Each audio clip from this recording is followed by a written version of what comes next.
Okay, we are back on number 9. So number 9. Tablet, no. And, whoops, no. Okay, number 9. Write the first 5 terms of the sequence described by the recursive formula. So this just means that, let's grab a pen, that the first term is 5. I'm getting that from right here. Okay? They tell me that this is the explicit formula. So this explicit formula is really telling me that I add 6 to every term, right? So I don't even have to plug this into the explicit formula. I'm going to add 6 to every term. So my second term is going to be 11. I'm going to add 6 to that. I get 17. I add 6 to that. I get 23. I add 6 to that. I get 29. I add 6 to that, and I get 35. You really don't even have to do the table. We can do it right onto here, and I'm getting it from this right here, plus 6. Okay? Number 10, given f of x equals 4x minus 1, find f of 7. Well, this is just a substitution problem. F of 7 equals 4 times 7 minus 1. 4 times 7 is 28 minus 1, which is going to give us 27. Okay?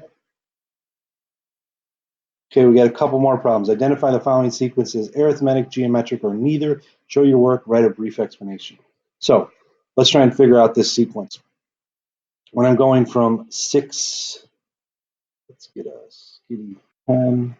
So I'm going from 6 to 14. Looks like I do plus 8. Okay. So it looks like I do plus 8. Does that work when I go from 14 to 21? Yes. Or 22. 22 plus 8 is 30. So this common ratio, common difference, I'm sorry, is common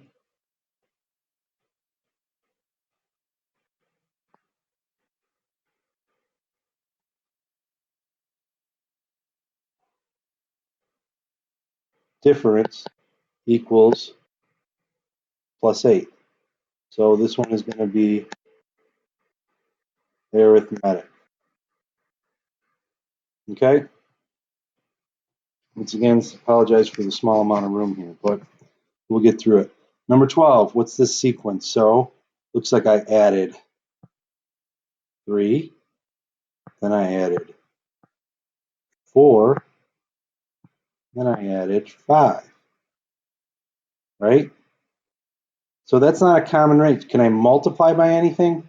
Well, if I take 7 divided by 4, I can check that. I can say on my calculator, I would say 7 divided by 4 gives me 1.75. So if I say 7 times 1.75, that gives me 12.25, doesn't give me 11. So this one is going to be neither. Okay? We're going to practice that in class also, but that's going to be neither. Apologize for the writing here. Pen's not working too well. All right, let's take a look at this one. When I go from 64 to 8, what do I do here? Well, I multiply by 1/8, looks like.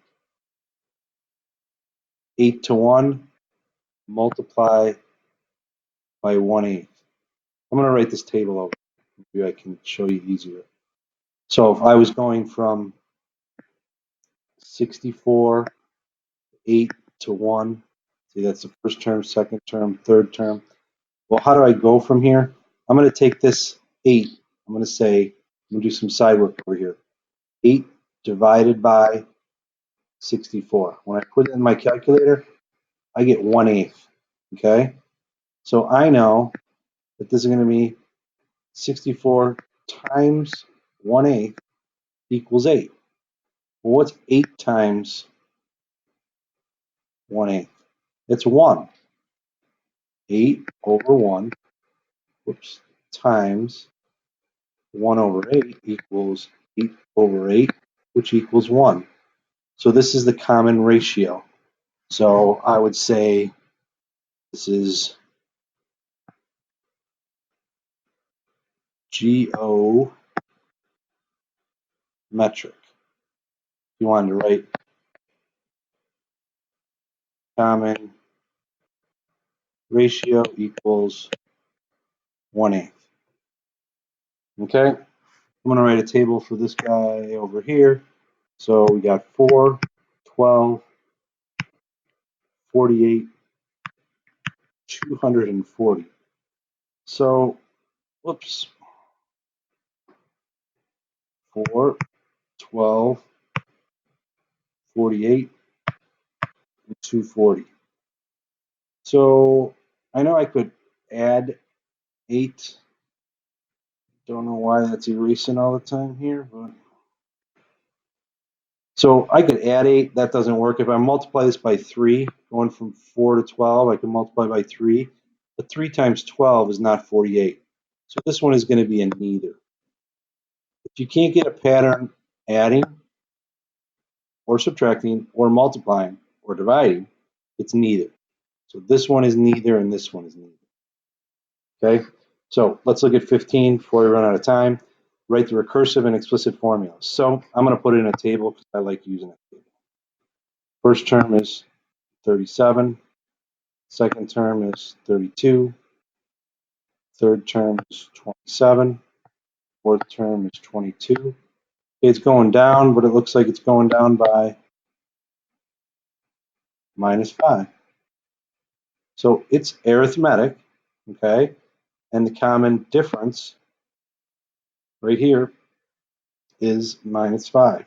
So my recursive, I start out at f of 1 equals 37, semicolon.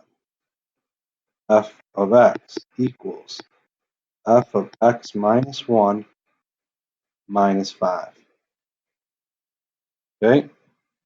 For my explicit, I'm going to say f of x equals, well, where do I start out at? I start out at 37, and what do I do to 37 every time? I subtract it by 5, but I don't start that till x minus 1. This 1, remember, this 1 comes from right there. Okay? And the other numbers come from, you can see where those come from. Let's take a look at, whoops, 16. So 16, I'm going to draw a little table. We got first term is 81, second term is 27, third term is 9, fourth term is 3. What does this do? It looks like if I'm going back, I can say 27 divided by 81. So a little side work. If I say 27 divided by 81, and I put that into my calculator, 27 divided by 81, that equals 1/3. So I know that if I multiply 81 times 1/3, I get 27. I'm going to check on my calculator. 27 times 1/3 is 9. 9 times 1/3 is 3. So 1/3 is my common ratio. This is geometric. So for geometric, recursive is going to be similar. I'm going to start out at f of 1 equals 81, semicolon, f of x equals, oops, f of x minus 1. And what do I do every time? Multiply that previous term by 1/3. This video is going to stop again. I'm going to have to start it up again and do another 10 minutes. So I'm going to try and get the explicit in fast here. The explicit is going to be f of x. Where do I start at? I start at 81. I multiply by 1/3. Since it's geometric, it's going to be x minus 1.